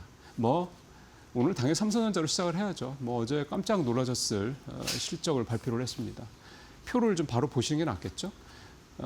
삼성전자 뒤에 LG전자 있는데 LG전자는 뒤에 가서 짧게 좀 말씀드리고요. 삼성전자 왼쪽에 파란 색깔 막대 그래프가 있는 삼성전자 보시죠. 매출이 133조, 영업이익 57조. 매출이 4분기에 93조에서 이를테면 이제 40조가 늘어난 거죠. 그러니까 이것도 사실은 66%가 늘어난 건데 이것도 대단합니다. 매출이 어떻게 한 분기 만에 60%가 넘게 늘어나겠습니까? 근데 어마무지한 거는 영업이익이죠. 20조. 그게 57조로 거의 3배가 늘어난 거죠. 이게 작년 연간이 43조 6천억 원, 43조 원 정도 된 겁니다. 2025년에. 근데 올해 1분기에 57조를 냈으니까 작년 연간의 영업이익을 올해 1분기에 그보다도 한 20% 이상 더 냈다 이런 얘기가 되는 거고요. 찾아보니까 이 기사에도 있습니다만 역대 그 연간 가장 이익이 높았던 게 2018년 호황기 때 그때 58조 원 좀 넘더군요. 그때에 거의 근접한 수준입니다. 한 개 분기 만에. 근데 이거는 올해 아마 가장 낮은 영업이익일 거고요. 2분기에 지금 70조 얘기 나오고 있지 않습니까? 3분기, 4분기 가서 3분기에 90조, 4분기에 100조 얘기까지 나오고 있습니다. 그래서 지금 올해 연간으로 삼성전자의 영업이익이 300조를 넘을 것이라는 얘기는 여러 군데서 이미 나오고 있습니다. KB증권은 327조, 그다음에 그보다 앞서 시티가 310조, 그다음에 한국투자증권 302조. 아마 추후에 300조를 넘기는 올해 연간 영업이익 증권사들이 더 나오지 않겠냐 생각이 되고요. 엄청난 거죠. 물론 이 영업이익에 이런 엄청난 영업이익의 사실 가장 큰 백그라운드는 역시 이제 레거시 쪽입니다. DDR5 그다음에 낸드 이쪽이라고 좀 봐야 되는 거고요. HBM만 놓고 본다고 그러면 삼성전자의 이 엄청난 영업이익에 HBM이 차지하는 비중은 아직은 그렇게 높지 않다는 평가가 많습니다. 왜냐하면 현재까지는 HBM4가 아니라 HBM3 또 HBM3E까지 즉 4세대나 5세대 HBM 얘기가 되는 거기 때문에 아시는 것처럼 5세대 HBM, 그러니까 HBM4 전에 3세대, 4세대, 5세대까지 HBM3 때 이때는 SK하이닉스가 완전히 꽉 잡고 있죠. 그렇기 때문에 아직 HBM 부분은 포함이 안 된 부분이다라고 좀 보는 게 적절할 것 같고 큰 비중을 차지하는 건 아니라고 봐야 될 것 같고 지금 이번 삼성전자 영업이익은 레거시 쪽이 엄청나게 차지하고 있다. 그리고 2분기에도 1분기에 대비해서 또 30% 이상 또 가격이 올라갈 것이다. 그렇게 된다면 2분기에도 여기서 30% 올라온다고 그러면 당연히 70조 넘어가는 건 일도 아닌 거죠. 레거시 중심이니까. 삼성전자 앞으로의 이제 관건은 이런 이익의 증가성, 이익의 소위 말하는 가시성이 계속될 것이냐, 이 부분이 가장 중요한 포인트다라는 이제 시각으로 지금 단순히 절대 규모가 얼마 나오냐 이거보다도 이제 이런 어떤 증가세가 이제 계속될 거냐. 이건 사실 엔비디아가 이미 작년, 재작년에 거쳐왔던 과정이기도 합니다. 그런 얘기가 좀 될 것 같고요. 또 하나가 HBM4에서 과연 이제 얼마나 삼성전자가 이제 기존 SK하이닉스 또는 마이크론 테크놀로지의 이 아성을 얼마나 이제 앞서 갈 것이냐, 차지하고 나갈 것이냐, 그 비중을 얼마나 깨고 삼성전자의 비중을 늘려나갈 것이냐, 이 부분이 앞으로 삼성전자의 특히 주가 흐름에는 가장 큰 중요한 변수가 되겠다 이렇게 생각을 하고 있습니다. 어쨌든 삼성전자는 레거시 때문에 큰 돈을 벌고 있는 것은 분명히 맞고, 근데 이 레거시만 가지고, 왜냐하면 레거시는 잘 아시는 것처럼 좀 중국이 창신 메모리나 양쯔 메모리가 지금 올해 상장을 거쳐서 통해서 대규모 자금을 수요를 해서 또 엄청난 투자를 할 가능성이 높다라는 걸 감안했을 때 레거시 쪽에서의 이런 어떤 막대한 어떤 부분들에 대한 거는 계속해서 하여간 긍정적인 쪽보다는 약간 불확실성 쪽 얘기가 나올 수밖에 없습니다. 시장에서 계속 변수로 본다라는 거죠. 변수가 된다라는 얘기는 주가 흐름에는 좋지 않습니다. 상수가 돼야지 주가 흐름에 긍정적인 영향을 미칠 수가 있다라는 거니까요. 그 부분은 어쨌든 삼성전자가 앞으로 계속해서 좀 걷어내야 될 어떤 안개와 같은 불확실성이다 이렇게 볼 수가 있겠고요.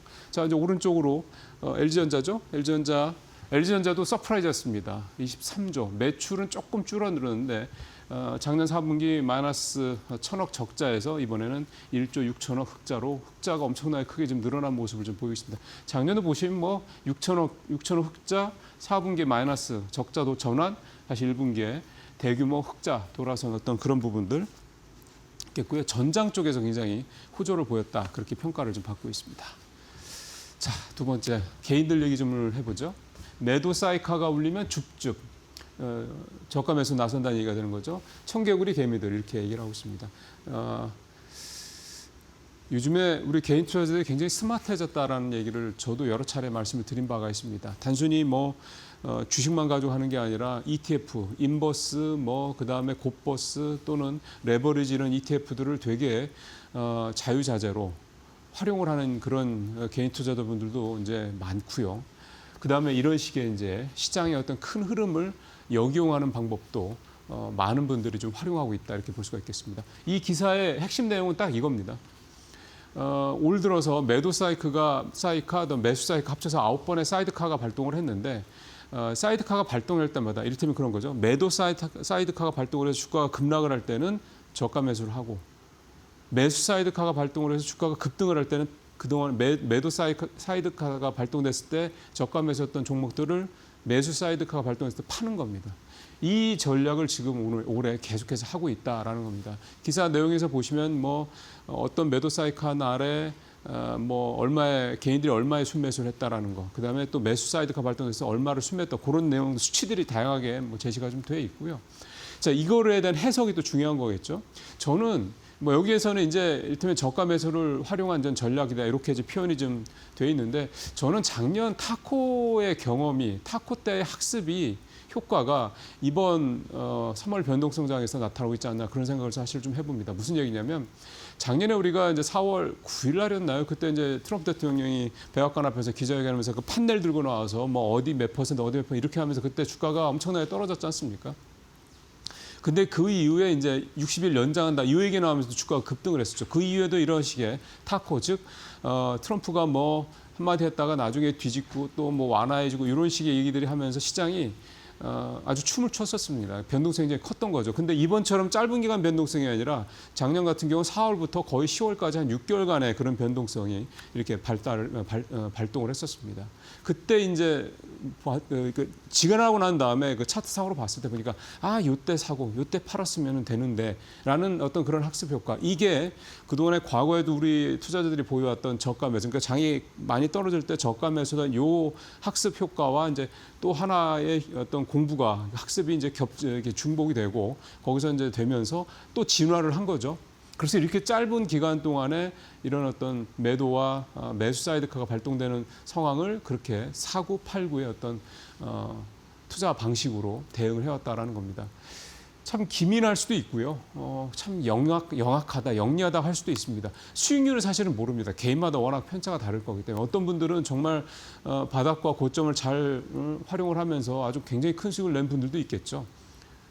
그런 분들도 있겠지만 또 그렇지 않고 뒤따라가다가 오히려 뒤통수 맞은 분들도 또 적지 않을 겁니다. 그러니까 이 전략이 과연 적절하냐 이거는 사실은 누구 한 특정 사람들한테 적용할 수 있는 문제는 아닌 것 같고 내가 이렇게 플레이를 잘할 수 있는 분들이라면 좋은 투자 전략이 될 수 있는 거고 뒤따라가다 이것도 저도 아닌 분들이라면 이 투자 전략은 따라가지 않는 게 적절하겠죠. 어쨌든 시장에서 이렇게 개인들이 투자 방식이 정말 다양하게 굉장히 또 영리하게 또 사용이 되고 있다.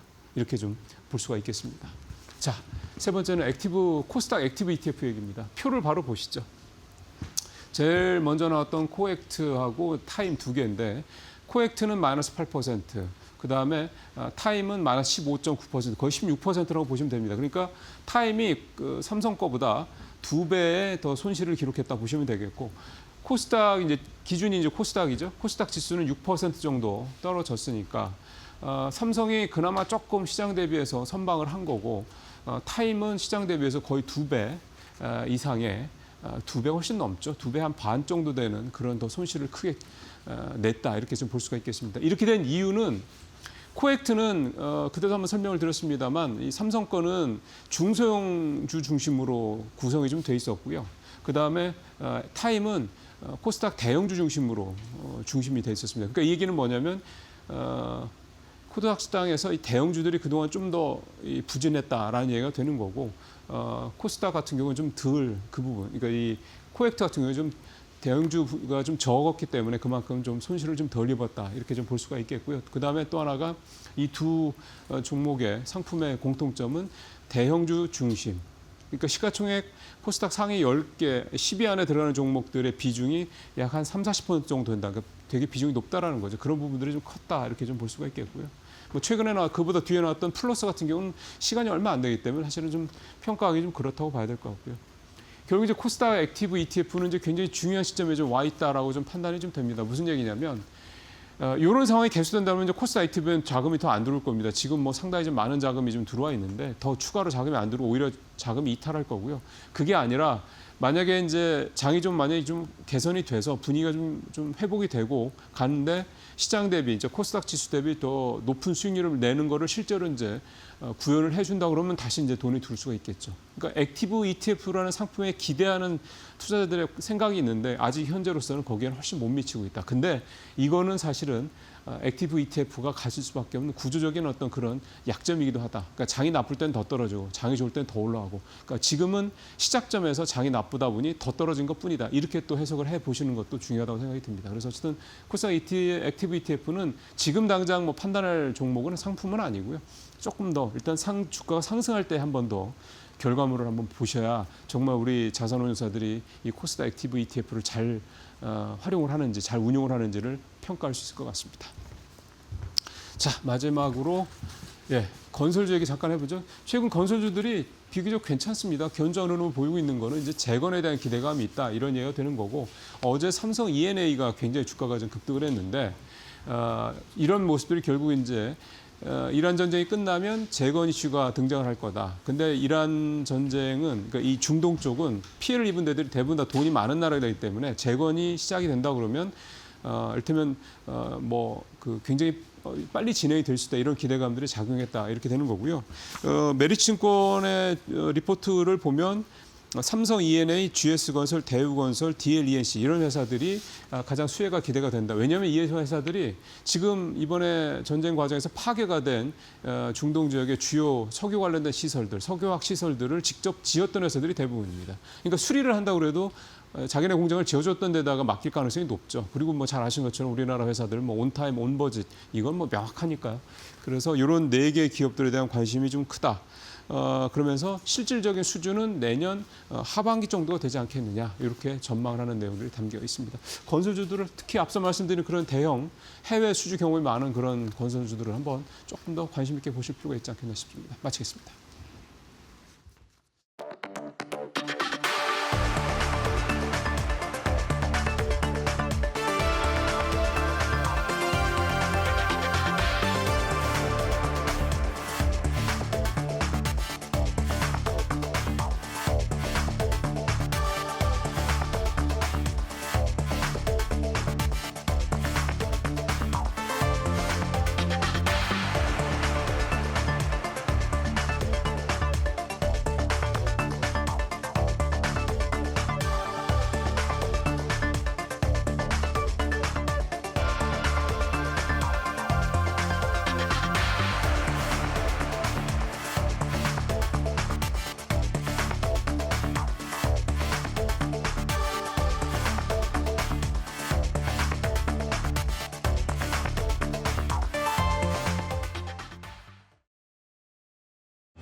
트럼프 대통령의 마감 협상 시한 드디어 우리 시각으로 2시간도 채 남지 않았습니다. 과연 이 선택의 기로 속에서 우리는 어떤 전략을 택해야 할지, 어떤 시나리오로 상황이 펼쳐질지 전병서 중국 경제금융연구소장 모시고 이야기 나눠보겠습니다. 어서 오세요.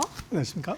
네, 벌써 이제 최후 통첩 데드라인까지 거의 1시간 40분 정도 남았네요. 역시나 좀 기한 내 타결은 좀 어려워 보이나 싶은 그런 상황인데 이 하르그 섬을 공격한 것도 에너지 시설을 좀 피해서 한 걸 보면은 역시나 좀 블러핑이었다라고 해석할 수가 있겠죠? 뭐 역시 뭐 트럼프 대통령 타코다. 네. 그걸 보여준 것 같고, 그래서 뭐 어떻게 전망을 하냐는 것은 전문가 얘기가 아니라 돈한테 물어보면 된다. 그래서 아침에 끝난 미국장이 폭격을 했다고 그러면 한다고 하면은 뭐 대폭락을 할 건데 그렇죠.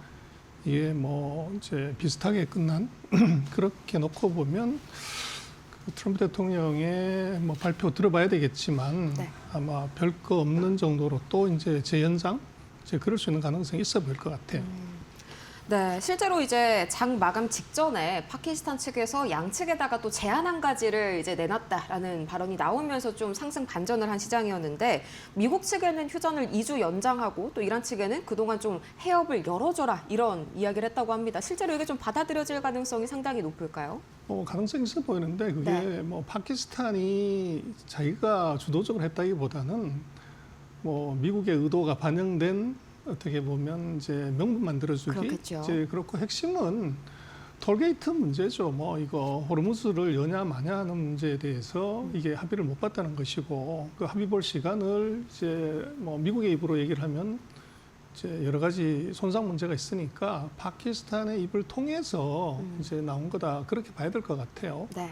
그래서 뭐 지금 파키스탄이 그러나 이것이 정말 중재 능력이 있는 것이냐 아니면은 그냥 단순한 대변이냐 보면 이것은 이게 뭐 포탄이 떨어질 수 있는 가장 이제 밀접한 지역이 파키스탄이기 때문에 그걸 네. 대리로 쓴 것이고 실제적으로는 호르무즈를 열래 말래 하는 것의 그 이면에는 중국이 있는 거죠. 네.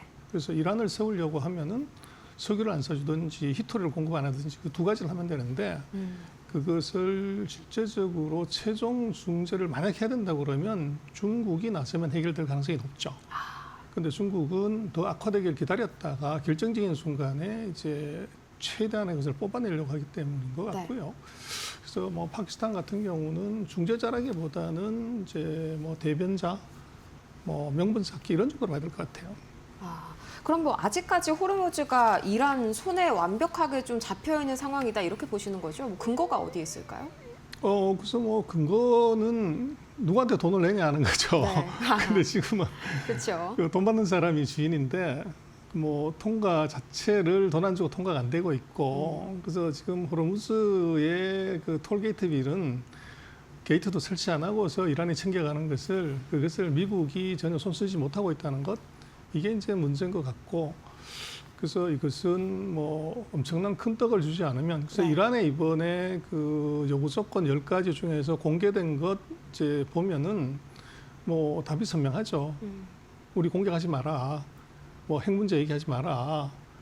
그리고 이제 지금까지 했던 거 그거 다시는 이제 하지 말라. 뭐 이런 요구인데 그런 것을 받아들인다고 하면 미국이 애초부터 전쟁을 하지 말았어야 되는 거죠. 네. 그래서 양쪽에다가 지금은 중재안 미국이 15개, 이란 10개를 놓고 보면 서로가 이게 하고 싶은 얘기를 한 것이고 타협안을 내놓은 건 아닌 것 같아요. 그래서 뭐 그런 하고 싶은 얘기를 했다는 것은 협상의 초기 국면이라고 봐야 되고 서로가 비슷한 것이 10개 중에 5개가 있으면은 협상이 시작되는 것이지 네. 뭐 15개, 10개 중에서 똑같은 게 뭐 하나도 없는데 이게 중재가 된다는 것은 조금 이제 뭐 아직 이르다 그렇게 봐야 될 것 같아요. 네, 확실히 좀 이란이 유리한 조건으로 좀 협상 테이블에 앉았다고 볼 수가 있겠습니다. 그럼 만약에 이번에 45일 휴전 관련해 가지고 중재안도 나왔었잖아요. 이게 실제 좀 최종적인 타결로 이어질 가능성은 뭐 거의 없다고 보시는 걸까요? 그래서 45일이 지나게 되면 이것은 첫 번째는 미국이 개전한 지가 이제 60일 넘어가는 네. 이제 초과 상황이 하나 벌어지고 지금 표가 나오긴 한데 근데 또 미국하고 중국이 정상회담이 5월 15일에 있기 때문에 이 두 가지 다가 이제 넘어가는 그런 현상이 벌어지게 돼요. 그렇게 되면 트럼프 대통령 같은 경우는 국회에서의 문제가 생기고 중국하고 협상장에서 이거 이란을 이 주머니에 넣고 들어가야 되는 이제 무거운 주머니를 가져가야 되겠네요. 네. 그렇게 되면 중국과의 협상에서 이건 실패할 확률이 대단히 높죠. 그래서 그 전에 끝내야 되고 더 근본적인 문제는 지금 무기 재고일 것 같아요. 그래서 뭐 패트리어트 미사일든지 간에 지금 이게 앞으로 한 달에서 2달 더 지금처럼 전쟁이 지속된다고 그랬을 때 미국의 무기가 스탁아웃 되면 어떡할 거냐. 네. 이제 그래서 결국은 지금은 이게 뭐 시간이 최대 협상자지 중간에 뭐 이런 것들은 아닐 것 같고요. 그래서 이제 어떻게 보면 이란과 미국의 치킨 게임에 이제 뭐 누가 먼저 손드냐 하는 것의 문제인데, 문제는 한쪽은 뭐 트럼프 대통령이 얘기했지만 뭐 재미로 한번 쏴볼까 소풍 가듯이, 그래서 전쟁의 어떤 오더를 골프장에서 이제 전쟁에 관한 얘기를 한다는 것 자체가 네. 이게 이제 트럼프 대통령의 심리 상태 또는 이제 전쟁에 대한 태도가 있고, 반면 이란은 매일 사람이 죽어나가기 때문에 이건 목숨 걸고 담배 드는 거죠. 그러다 보니까 이것이 이제 길게 잡으면 길게 잡을수록 이것은 미국에 불리해지는 상황, 이제 오히려 이란 체제가 붕괴되는 것이 아니라 오히려 외부적이 더 강하게 만들어버리는 그런 불상사가 생길 것 같아요. 역시나 좀 45일 휴전 가능성이 제일 좀 높게 점쳐지는 상황이네요. 뭐 이런 상황 속에서 트럼프 대통령의 득과 실은 또 어떤 게 있을까요? 그래서 뭐 이란을 이 군사력을 제거했다 뭐 이런 것은 의미가 있지만, 네. 이제 가장 큰 문제는 미국의 신뢰를 완전히 이제 갉아먹었다. 전 그렇죠. 세계가 이제 안 믿는 문제가 생기고, 그리고 제일 중요한 것은 이제 중간선거에서 가장 치명타가 되는 기름값을 110불까지 올려놨다.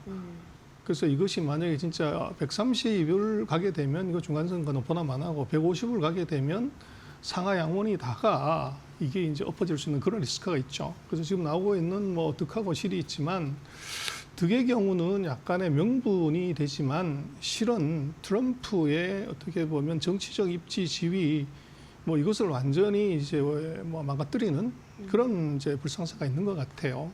그래서 이번 같은 경우는 시작이 잘못된 단축 기우기가 네. 그 결과가 얼마나 우스꽝스러운 옷을 입고 이제 나타나는가를 보여주는 것 같고, 이번 트럼프의 폭격을 실행했다고 하면 이것은 득보다 실이 훨씬 더 크다.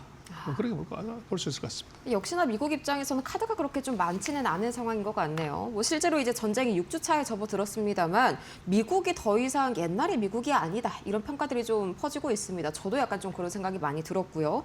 이번 전쟁이 이 미국에 미친 이 글로벌 거시적인 이런 피해, 어떤 정도의 규모가 지금 누적이 됐을까요? 그래서 뭐 이제 뭐 주가하고 이제 금리, 이제 유가 세 가지를 가짜 들어가는 거 세 개를 보면 되죠. 네. 그런데 이것이 이란하고 미국의 이슈가 아니라 전 세계 나머지 나라 모든 나라한테 이게 이제 청구서로 날라왔기 때문에 미국이 어떻게 보면 그 세계 리더가 세계 공공의 적이 돼버리는 그런 꼴이 됐고, 네. 지금 40일 전쟁을 했지만 거기에 이제 뭐 돈을 얼마 썼냐 그것도 엄청나게 쓰고 있지만, 더 문제는 이번에 이제 잃어버린 또는 손상시킨 미국의 그런 이제 신뢰도, 이것은 뭐 재수 없으면 이제 4년, 40년 갈 수 있는 그런 부채가 될 수 있을 것 같아요. 네. 그래서 지금 뭐 그 만약에 폭격했다고 그러면 어떤 일이 벌어질까인데, 지금 뭐 표가 뭐 제가 준비한 게 있습니다만은 이것은 유가, 뭐 CPI, 뭐 환율, 금리 모든 부분에 다가 이제 굉장히 네거티브한 이제 상황이 오고, 정말로 이게 더 상황이 악화돼서 완전히 봉쇄됐다. 그랬을 때 이제 기름값의 상승하고, 이것이 뭐 미국도 이게 3.5를 넘어가게 되면 이제 결론당 주유소에서 영수증이, 그러면 선거에서 진다는 얘기인데, 이게 5나 6이 되면 어떻게 되냐? 그것은 필패다. 그래서 이것이 이제 뭐 트럼프 대통령이 오늘 봐야 되겠지만, 네. 인프라 바로 이제 스위치를 못 누르는 모든 준비가 다 있더라도 이제 겁나는 것은 이게 주유소 영수증하고 중간선거의 지지율, 그것 때문에 이란이 두렵거나 뭐 이런 게 아니라 내부적인 이슈 때문에 굉장히 어려움을 겪을 거고, 뭐 오늘 2시간 뒤에 네. 아마 하는 얘기도 또 이제 4번째 딜레이가 나올 가능성이 상당히 있어 보입니다. 벌써 4번째 딜레이네요. 폭격 한 달 후에 유가가 뭐 $160를 돌파할 수 있다, 뭐 이런 분석까지 나오고 있는데, 이 상황에서 사실상 웃고 있는 건 좀 중국이겠죠.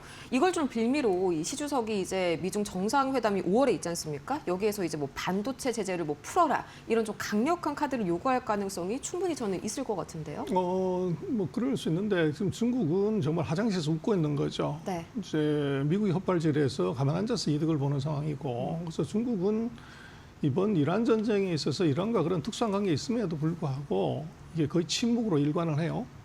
그리고 이제 최근 들어서 외교부 장관이 걸프 주변국한테 전화하는 뭐 이런 정도를 보여주고 있는데, 네. 문제는 이제 입 다물고 있으면 이익이 자꾸 커지는 그런 상황이 벌어진 것 같아요. 그래서 이제 미국한테 트럼프 대통령한테 뭘 달라고 하는 것이 아니라 이게 트럼프 대통령이 급해서 뭘 주겠다고 하는 상황을 만들려고 하는 것이 중국의 전략인 것 같아요. 그래서 이것은 이제 중국으로서는 뭐 돈으로 계산할 수 없는 이제 그런 이득을 가져오게 돼 있고, 그래서 지금 중국의 그 스탠스가 굉장히 묘합니다. 네. 그래서 어떻게 보면 전 세계 석유를 가장 많이 수입하고 기름값 상승의 가장 큰 피해자가 중국인데 노코멘트를 한다는 것, 이건 뭐냐면 실제적으로 들여다봤을 때 그렇게 손실이 크지 않다는 거죠. 그래서 중동으로부터 석유를 호르무즈 해협을 통과하는 유일한 선박이 네. 중국 선박이거나 위안으로 결제하는 이제 석유를 통과시키기 때문에 이게 중국은 이제 물량 위기가 없는 거죠. 이제 그것이 이제 중국으로서는 뭐 이번 사태를 그렇게 이제 시리어스하게 대응하지 않는 이유도 있고, 그것이 이제 시간이 지속되면 될수록 미국이 중국에 대한 이제 중재 요청, 이것의 가능성이 있기 때문에 중국은 이제 동남풍이 불 때까지 이게 산에 올라가서 제갈공명처럼 기다리고 있는 이제 이런 상황을 만들어 버린 것 같아요. 그래서 결국은 이게 그런 것들을 얻으려면 트럼프 대통령으로서는 이제 AI나 반도체에 대한 제재를 일부 풀어야 되는 문제가 있고, 그걸 중국은 이제 말 안 하고서 자꾸 힌트를 주려고 하죠. 근데 문제는 우리나라인데 그것이 완화가 됐을 때 최대 피해자는 한국이 될 수가 있어요. 그래서 그 앞 시간에 그 앵커께서 이제 한국의 뭐 삼성전자 이익 얘기하셨지만 네. 이제 레가시 반도체에 대한 이제 제재가 풀리게 되면 바로 이제 DDR4나 5에 가격 영향을 주게 되고, 그것이 우리 사상 최대 이익이 나고 있는 삼성이나 하이닉스 반도체 회사들의 네. 이게 굉장히 네거티브한 영향을 줄 수 있어요. 그래서 우리로서는 뭐 미중회담이 어떤 영향을 갖냐보다도 미중회담의 의제 중에 하나로 거기서 레가시 반도체에 관한 이슈가 들어오게 되면 네. 이것은 바로 우리 증시에 묻히는 문제고 이제 투자에 묻히는 문제고 무역 수지 흑자에 영향을 미칩니다. 그래서 이란 전쟁이 남의 전쟁이 아니라 결국은 우리 반도체 전쟁이다. 네. 이제 그렇게 봐야 될 것 같아요. 확실히 이 트럼프 대통령도 이란 전쟁 지원과 관련해서 또 우리나라를 콕 집어가지고 비판을 하지 않습니까? 이제 한국이 우리를 돕지 않았다. 뭐 상당히 우리에게 바라는 게 있는 것 같은 발언인데 속내가 뭘까요? 그래서 뭐 우리로서는 뭐 여러 나라 같이 언급했다고 그러지만 트럼프의 마음속에서는 이제 첫 번째 방위비 더 내라. 네. 그다음에 이제 호르무즈 이거 참여해라. 그리고 지금 무역 수지 흑자 줄여라. 그 세 가지를 에둘러서 이제 얘기를 하고 있고, 거기도 계속 브로핑을 지금 하는 거죠. 뭐 주한 미군이 4만 5천 명이다. 뭐 어쩐다는 얘기를 이제 계속 하고 있는데, 결국은 이게 뭐 악마는 약한 놈부터 잡아먹는다는 것이고, 트럼프 대통령의 특징을 보면 강한 놈한테는 약하고 네. 약한 놈한테는 이제 쇠주먹을 내보이는 그런 현상이 나타나요. 그래서 우리한테도 이제 그런 현상을 심으려고 하는 것 같아요. 그래서 우리로서는 약하지 않다는 걸 보여주는 것이 이제 제일 중요할 것 같고, 그래서 우리로서는 뭐 지금 한국의 외교관은 이것은 반도체가 최고의 외교관이죠. 네, 그래서 그렇죠. 이제 반도체를 어떻게 이제 트럼프 대통령하고 레버리지를 거냐가 제일 중요할 것 같아요. 그럼 이제 전쟁도 벌써 40일 차에 접어들었는데 이렇게 불확실성이 좀 극에 달한 상황이 사실 오늘이 피크지 않습니까? 앞으로 개인 투자자분들은 특히나 오늘과 같은 장세에서 어떻게 대응해야 될까요? 그래서 뭐 그런 말이 있죠. 머리하고 꼬리는 버려라.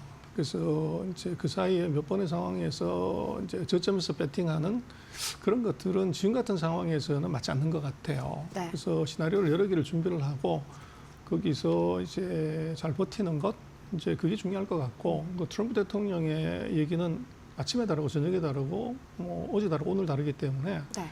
근본적인 것은 이게 호르무즈 해협을 봐야 되는 것이지 트럼프의 입을 봐서는 되지 않을 것 같아요. 그래서 지금 쭉 뭐 얘기를 했지만 이것이 일주일 하루 이 안에 끝날 수 있는 상황이 아니라 네. 이게 말씀하신 것처럼 이제 45일의 시간이 걸려야 될 가능성이 있어 보이는 거죠. 그렇다고 하면은 적어도 앞으로 한 달에서 한 달 반 정도는 이것은 안전 운행이 최고의 이제 선택이다. 그렇게 뭐 우리가 좀 대응을 해야 되지 않나 싶습니다. 네, 한 달에서 한 달 반 정도는 관망을 해야 한다. 근데 이제 시 주석이랑 트럼프 대통령이 5월 달에 회동을 하기로 했지 않습니까? 이게 이란 전쟁을 끝내놓고 하기 위해서 5월 달로 잡았다라는 얘기가 주요했는데 이게 뭐 미뤄질 거라는 그런 예상도 좀 하시나요? 지금 만약에 전쟁을 못 끝내고 이란을 중국을 간다는 것은 말이 안 되는 거죠. 그래서 그렇죠. 왜 미뤘냐 했더니 전쟁 때문에 못 간다고 그러는데 전쟁이 안 끝났는데도 갔다고 그러면 미뤘다는 것 자체가 거짓말이 되는 거죠. 전쟁 때문에 못 간다고 하는 것은. 그러나 그것은 근본적으로 지금 미국은 대통령이 어디 움직일 때 항상 핵 스위치 가방을 들고 다니는 사람이 항상 따라다니기 때문에 뭐 미국 가든 중국 가든 이란을 가든 사실 그건 별 의미가 없죠. 그런데 이게 중국과의 협상을 한 달 늦춘 것은 그것은 협상에서 불리하기 때문에 늦춘 것이지 전쟁에 내가 지휘를 해야 되기 때문에 이제 못 간다. 이것은 핑계거리고 오히려 이제 협상장에서 불리함을 만회하기 위한 연장이었는데 네. 만약에 전쟁을 못 끝나고 하면 더 불리해지는 양상이 나타나게 되죠. 그렇게 되면 중국이 연기하는 것이 아니라 트럼프 대통령이 이제 다른 이유 명분으로 더 연장을 이제 해야 되는 그런 문제가 발생할 가능성이 있어 보입니다. 네, 트럼프 대통령의 입장에서는 이제 5월 중국과의 회담 전까지 어떻게 해서든 이 전쟁을 좀 봉합해야겠다는 부담감이 강해질 것 같습니다. 이렇게 해서 오늘 이 전병서 중국경제금융연구소장과 함께 자세한 투자 전략까지 세워봤습니다. 좋은 말씀 고맙습니다. 네, 데드라인이 1시간 남짓 남았습니다. 계속해서 관련된 이슈들 업데이트 하시면서 오늘 시장의 변동성에 대비하시길 바랍니다. 저희는 다음 이 시간 더 유익한 소식 들고 찾아올게요. 오늘도 함께해 주신 여러분 고맙습니다.